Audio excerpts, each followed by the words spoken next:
जय श्री राम दोस्तों, आप देख रहे हैं YouTube चैनल ज्ञान स्टार प्लस। तो दोस्तों, आप सभी का हार्दिक स्वागत और अभिनंदन।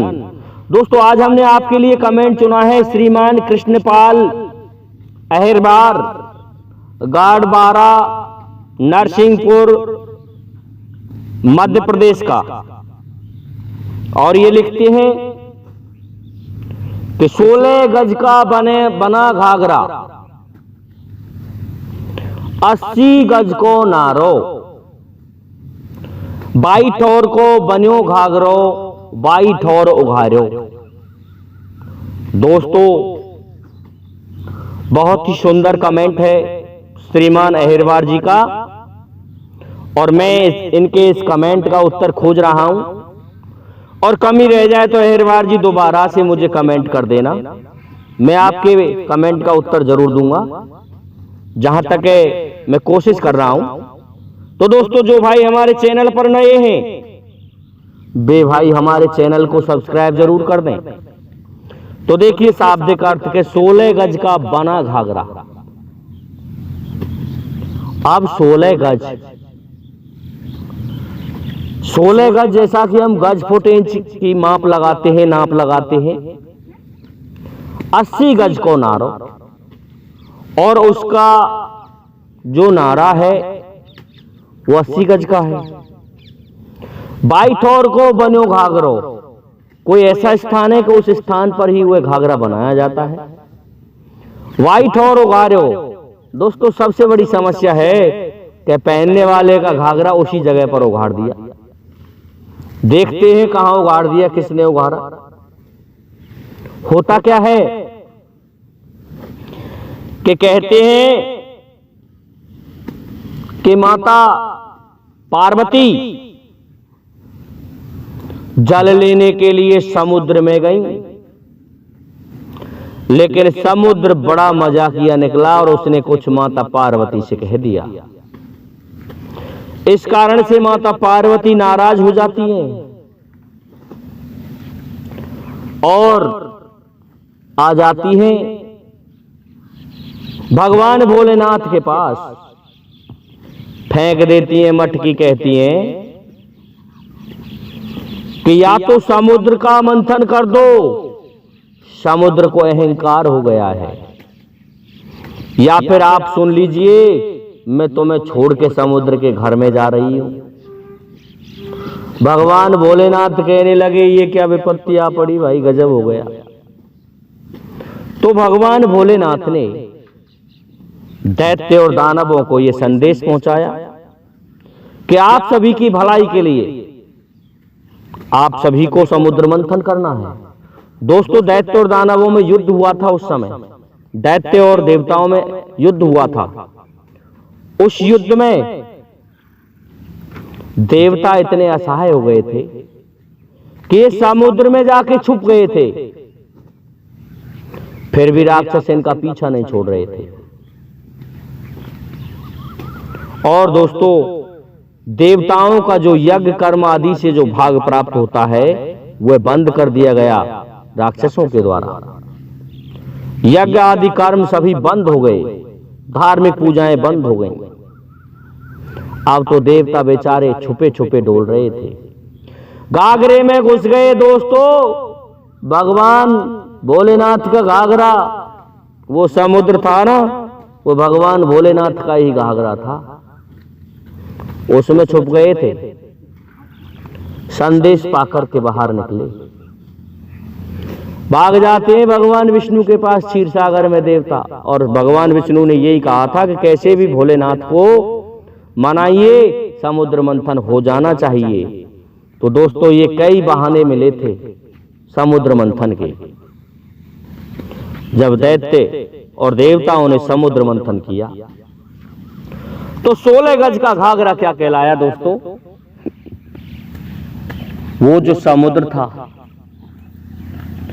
जिसे 16 कलाओं वाले भगवान श्री हरि विष्णु भगवान शिव करवा रहे थे उसका मंथन। क्योंकि भगवान शिव भगवान विष्णु की आत्मा है।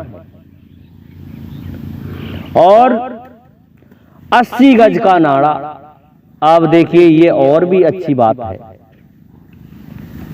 80 गज का नारा भी भगवान भोलेनाथ के ही पास हो सकता है। जब घाघरा ओढ़ने वाले भगवान भोलेनाथ हैं तो उनके पास में नारा मिलेगा। नारा क्या हुआ दोस्तों? वह नाग, वह वासुकी नाग,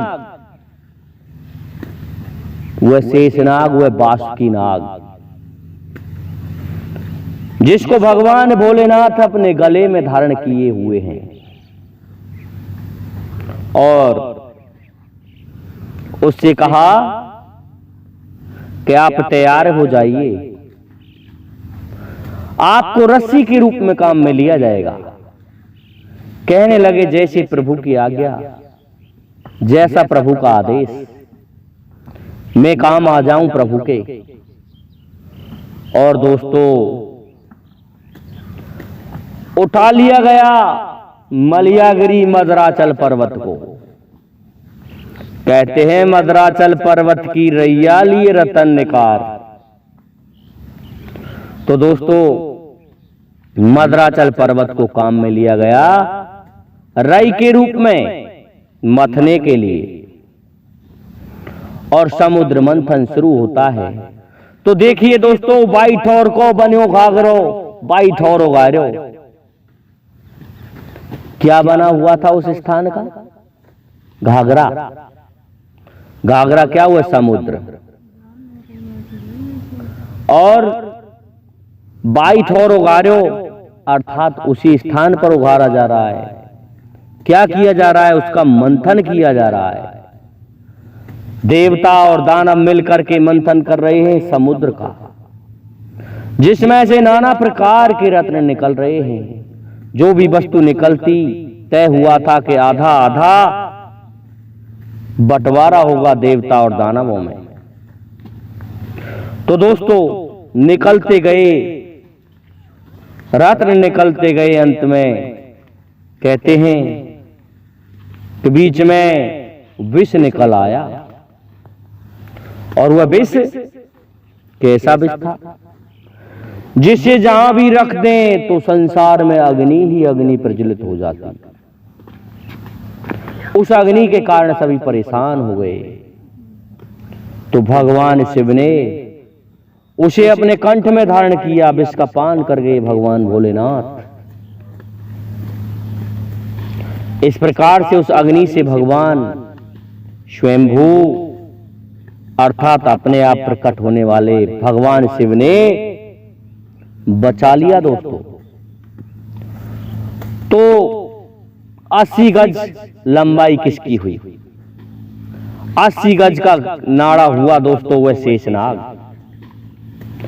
और 16 गज का घाघरा हुआ वह मदराचल पर्वत। और घाघरा हो गया दोस्तों समुद्र। अब उसको उगाड़ रहे हैं, उसका मंथन कर रहे हैं। तो उसी जगह का बना हुआ था सब कुछ, क्योंकि समुद्र से ही उत्पत्ति हुई थी मदराचल की।